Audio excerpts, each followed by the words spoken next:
Pendant des années, je pensais que je manquais d'argent. Mais en réalité, je souffrais d'une maladie dont j'ignorais même le nom. Et cette maladie, elle volait beaucoup de décisions très importantes de ma vie.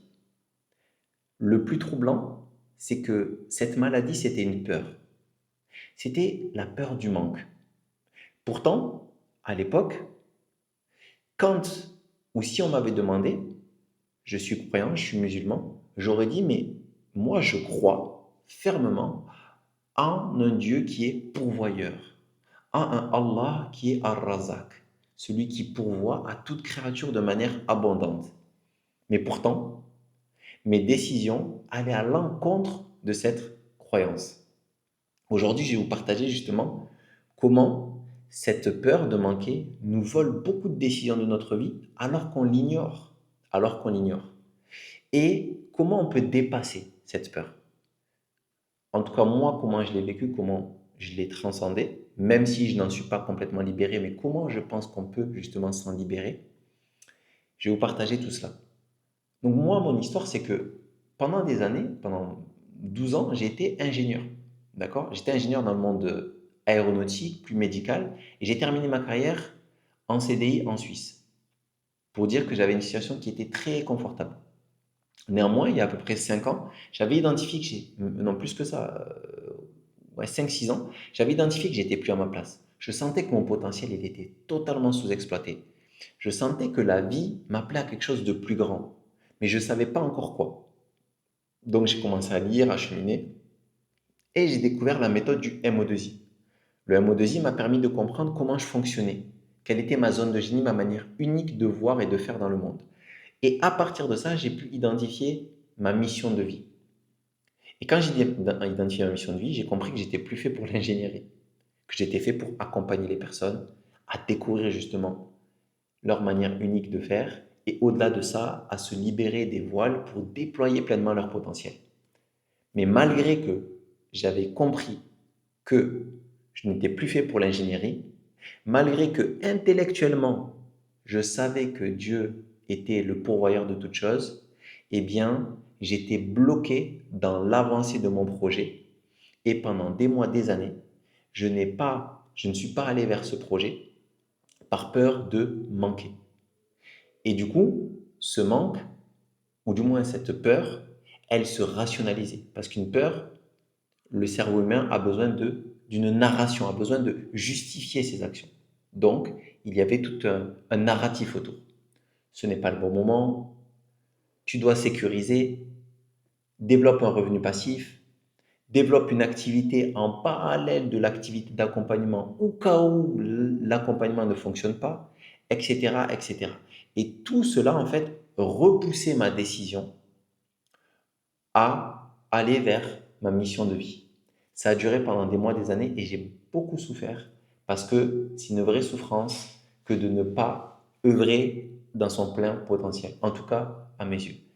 Et en fait, donc, je pensais que mon problème, il était extérieur, que j'avais pas assez d'argent de côté, que j'avais besoin d'avoir un revenu en parallèle, que c'était pas le bon moment, qu'il fallait que j'attende ceci et cela. En réalité, c'était pas un problème de cause extérieure, c'était le filtre de ma réalité intérieure qui m'empêchait d'agir. Mais ça, je l'ai découvert après.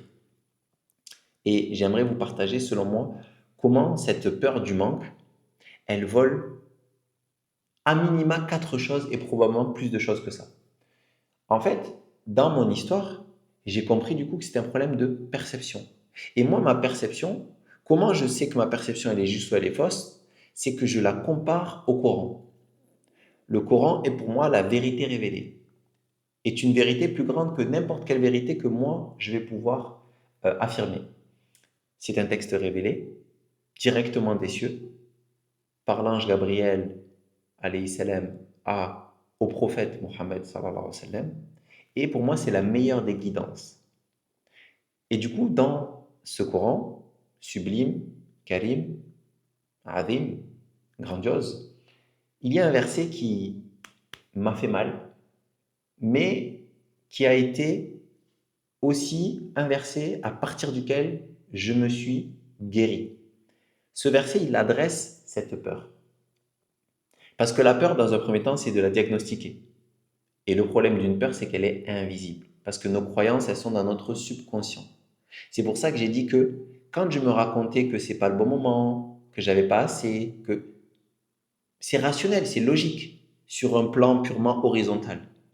Mais nous, en tant que croyants, moi en tant que croyant, j'ai une lecture métaphysique du monde. J'ai, en plus de cela, étudié un peu les neurosciences, donc je sais que le subconscient est quelque chose qui est ignoré par beaucoup de monde. Et donc je sais qu'une peur est irrationnelle. Est irrationnelle. Donc, j'en reviens à ce verset. Ce verset, je vais vous le citer, c'est un verset de la sourate 2, Baqarah, verset 268. Je vais vous le lire en arabe et faire une traduction rapprochée des versets. Donc, Ba'da a'udhu billahi minash shaytanir rajim. Bismillahir rahmanir rahim. الشيطان يعدكم الفقر ويأمركم بالفحشاء والله يعدكم مغفرة منه وفضلا والله واسع عليم. Traduction rapprochée des versets, le shaitan, le diable ou le principe diabolique. Et le shaitan, c'est pas qu'une entité extérieure, puisque dans le Coran, on dit que le shaitan, c'est des hommes ou des djinns. Ya'idukum, il vous promet, il vous invite, ou il vous promet, pardon, la pauvreté, et il vous ordonne la turpitude. Alors que Allah, en opposé, vous promet quoi? La maghfira, la couverture, le pardon, et le fadl, l'ajout, la grâce. Et Allah, il termine par deux noms. Et dans le Coran, quand il y a des noms d'Allah, ils sont liés au sens de ce verset. Donc on va aussi lier cette peur et on va l'opposer aux deux noms qu'Allah a donnés dans ce verset qui sont Wallahu wasi'un, donc celui qui est le vaste, l'immense, qui englobe toute chose. Donc il y a la notion d'immensité, d'expansion. Alim, le tout sachant, celui qui enseigne, celui qui fait comprendre. Et donc, la peur, elle est opposée. Alors, du coup, là, on voit que la peur, c'est une promesse shaitanique, diabolique, alors que l'inverse est une promesse divine. Donc, la peur du manque, dans le Coran, elle est le fruit d'une insufflation diabolique. Et quand je dis insufflation diabolique, je le répète, ce n'est pas qu'une entité extérieure, puisqu'on peut avoir des pensées à l'intérieur de nous qui nourrissent cela. Donc, qu'est-ce que cette peur, elle peut nous voler? Quand on regarde les noms divins, la première chose, c'est que la peur, elle vole quoi? Elle vole notre regard.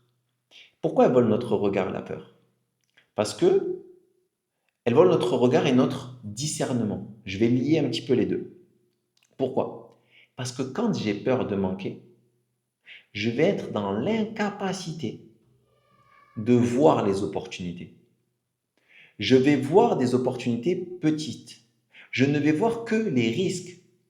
Je ne vais pas voir tout ce qui est de l'ordre de la grandeur des opportunités. Parce que comme j'ai dit, Allah dit qu'il y a le wasi', l'immense, le alim, celui qui enseigne. Mais si je réponds à la peur de manquer, eh bien, je filtre ma perception de la réalité. Littéralement, je ne vois pas les choses avec le prisme du divin, je vois les choses par le prisme de cette peur. Et le subconscient, je ne rentrerai pas dans le détail trop pour pas noyer l'information, mais le principe de une peur, une croyance est subconsciente. Donc elle est dans un champ neuronal qui n'est pas conscientisé. Donc quand j'ai peur, je ne suis pas conscient d'avoir peur. Donc quand quelqu'un, et quand moi je me disais, oui, il n'y a pas beaucoup d'opportunités, le business c'est compliqué, il n'y a pas beaucoup de clients, il y a des risques, c'était à partir de la peur et non pas à partir du filtre que Allah il est al-Wasi'. Et donc, la peur, elle vole notre regard sur les potentielles opportunités qu'il y a. Ensuite, elle voit notre discernement, qui est un petit peu lié à ça. Le discernement, c'est quoi? C'est que je vais beaucoup rationaliser quand je suis justement dans la peur. Alors que et du coup, quand je suis là-dedans, je vais négocier un petit peu avec mes convictions. Pourquoi je négocie avec mes convictions? Parce que le verset dit, Shaitan ya'idukum, donc il vous promet la pauvreté et il vous ordonne la turpitude. Donc en fait, quand je vais être dans cette peur, ça va me mener vers quoi? Eh bien, peut-être que par peur de manquer, je vais commencer à transgresser avec mes valeurs. Je vais commencer peut-être à tricher. Je vais commencer si je suis entrepreneur, à avoir des techniques un petit peu douteuses de marketing. Je vais surpromettre. Je vais faire des choses désalignées à mes valeurs, désalignées à mes convictions. Pourquoi? Parce que je me dis que si je ne fais pas ça, je vais manquer. Et encore une fois, parce que c'est la peur qui domine ma décision. Ce n'est pas ma croyance profonde dans le divin. Donc on voit que elle crée quoi? Donc elle empêche de voir les opportunités, la peur. Deuxième chose, elle l'invite doucement mais sûrement vers les turpitudes. Et les turpitudes, on sait que c'est un cercle ténébreux. Il y a les cercles vertueux et les cercles vicieux. Le cercle des ténèbres, c'est que plus je nourris cette peur, plus petit à petit, je risque de dévier de mes convictions. Et il faut comprendre que tout ce qui est le regard et le discernement, plus c'est la peur qui nourrit, plus je réduis le champ des opportunités que je vois, et plus j'arrive à taire mes convictions pour agir à contrario de mes convictions. Parce que c'est la peur qui me domine.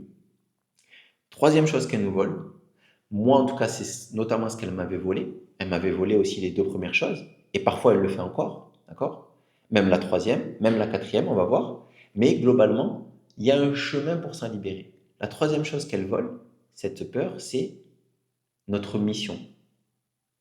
Parce qu'en effet, si j'ai compris, ou je comprends même intellectuellement qu'il y a la notion de mission de vie. Quand il y a une mission de vie, et que ma mission de vie, elle est très différente, peut-être, de ce que je fais actuellement. Elle est soit différente, soit très différente, soit même un peu différente. Mais ça me demande de modifier certaines choses dans mon activité, de passer de salarié à entrepreneur, ou si je suis salarié, de modifier un petit peu ma manière de faire, ou si je suis entrepreneur, changer mon champ d'activité, changer mon programme, changer mon offre, aller vers des choses qui sont un petit peu différentes, mais que je ne connais pas encore. Eh bien, si ma mission m'appelle à ce type de changement, la peur de manquer, parce que pendant des années, j'ai fait quoi? J'ai construit ma vie autour de compétences qui m'ont apporté, que je pense que c'est elles qui m'ont apporté à manger. Donc, j'ai renforcé ma croyance dans le fait que c'est là la manière de gagner ma vie. Et donc, je vais nourrir quoi? La peur de changer parce que j'ai peur de manquer d'argent, l'argent que j'ai actuellement, ce confort-là, en allant vers quelque chose d'inconnu. Et ça, c'est exactement ce que j'ai vécu quand j'avais un CDI très confortable et que j'allais vers le domaine entrepreneurial. Et en plus de ça, donc un, je ne connaissais pas l'entrepreneuriat et deux, je n'avais jamais fait de coaching et d'accompagnement. Donc c'était deux inconnus, deux fortes inconnues. Mais tant que la peur dirigeait, eh bien, le passage à la mission ne s'est pas fait. Donc elle vole cette peur, elle vole notre mission quelque part. Elle nous empêche de voir et d'avancer pour œuvrer dans notre mission de vie. Et la quatrième des choses, et là, c'est pas la moindre, c'est qu'elle nous vole un petit peu notre relation avec le Seigneur des mondes. Parce que quand on, on dit affirmer qu'on croit dans un Dieu qui est abondant, on croit dans un Dieu qui est tout sachant, on croit dans un Dieu qui est tout puissant, dans un Dieu qui a pouvoir sur toute chose, et que notre comportement montre totalement l'inverse, quand le filtre de notre réalité, c'est le fait de voir la limitation, le fait de voir le manque, eh bien, je suis en train de contredire et du coup de comment dire, de dégrader ma relation avec Allah. Parce que si je pense que les choses sont limitées, c'est que je contredis le nom El-Wasi'a. Si je pense qu'il y a un manque d'opportunités, ou qu'il y a, ou oui, qu'il n'y a que des risques, je contredis tous ces noms-là.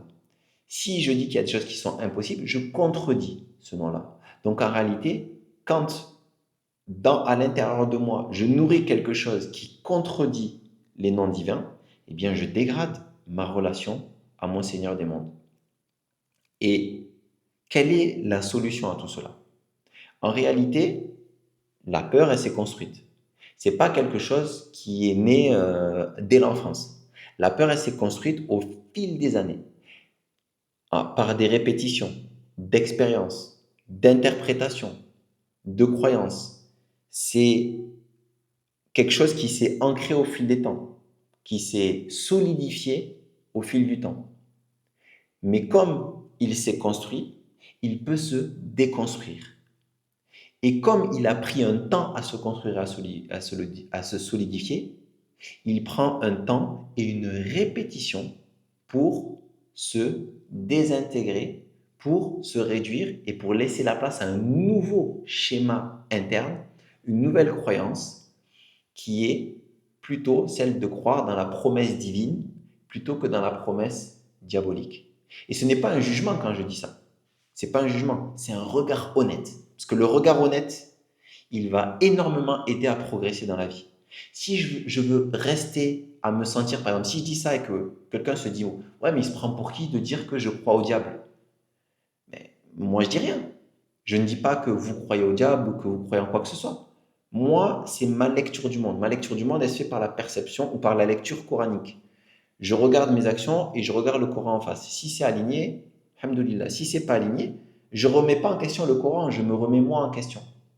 Et je ne me blâme pas ou je ne me, comment dire, je suis pas en train d'inviter les gens à dire ouais, je suis mauvais, je suis un lâche, etc. Au contraire, c'est d'identifier que je me désidentifie de la peur. C'est pas moi la peur. La peur, c'est quelque chose qui s'est construit. C'est quelque chose qui peut disparaître, d'accord? Ou qui peut énormément se réduire pour laisser la place à quelque chose. Et donc, le dhikr, pour moi, c'est ce qui a fonctionné et ce qui fonctionne et qui est le meilleur outil pour même se libérer de toutes les peurs. Pourquoi? Parce que le dhikr, c'est un outil qui vient des cieux, qui vient du divin. Il y a des outils qui existent pour participer à ce qu'on appelle la neuroplasticité et du coup, pour modifier mon système de croyance interne. Moi, celui que j'ai expérimenté, qui est pour moi le plus efficace, c'est celui qui est donné directement par le divin. Mais il en existe d'autres. Il en existe d'autres. Je ne vais pas le nier. Maintenant, c'est pour moi celui qui fonctionne le mieux. Donc, le dhikr, comment le dhikr répéter avec conscience et avec émotion. Parce que, je l'ai dit, une peur, c'est une croyance qui est inconsciente. Le subconscient, son langage, c'est pas l'intellectuel.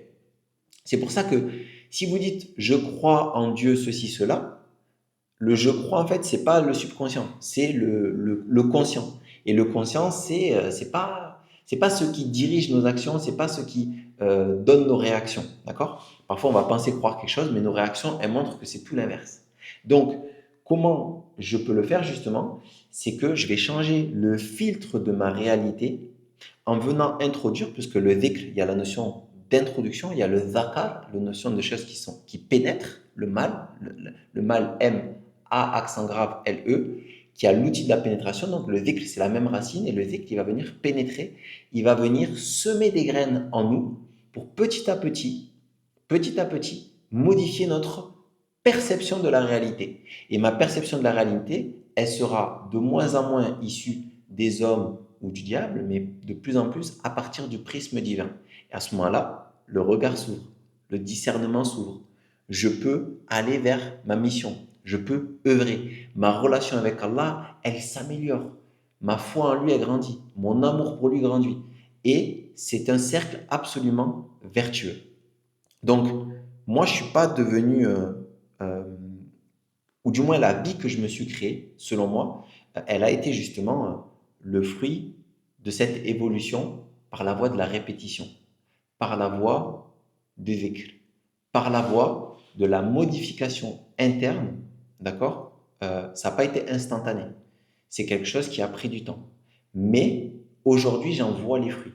Et aujourd'hui, je peux en témoigner et j'ai vu des gens autour de moi modifier littéralement leur vie et s'aligner à une vie qui est vraiment une vie épanouissante, une vie où ils sont dans leur mission, une vie où ils voient des opportunités qu'ils ne voyaient pas avant, où ils ont un discernement qu'ils n'avaient pas avant, où ils ont même une énergie qu'ils n'avaient pas avant.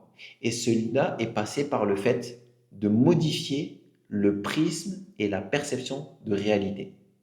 La peur du manque, c'est une forme de maladie de perception. C'est ma perception. Mais cette perception, elle a des outils. Et l'outil que moi je préconise, c'est l'outil du dhikr, de manière répétée. Parce qu'en plus, le dhikr, différemment des outils qui existent où je vais adresser seulement une croyance, je vais pouvoir en adresser beaucoup en même temps. Si par exemple je dis La ilaha illallah, ça peut venir réduire énormément de peur que j'ai dans ma vie. Et donc, au lieu de traiter une seule croyance, j'en traite beaucoup à la fois.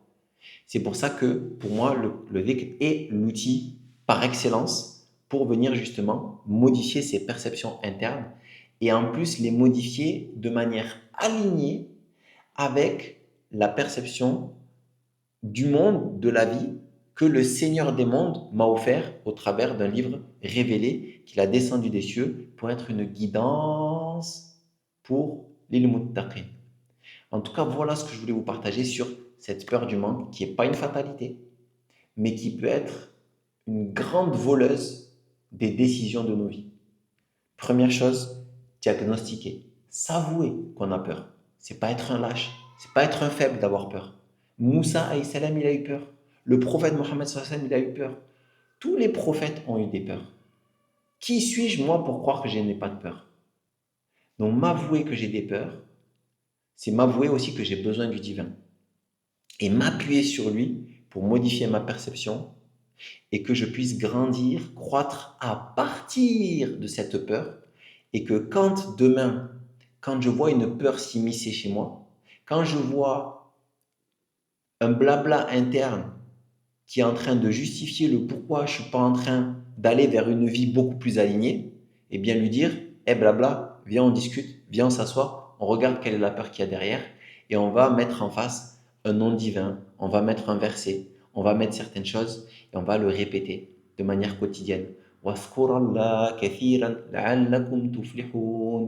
Faites le zikr d'Allah de manière kathir, abondante.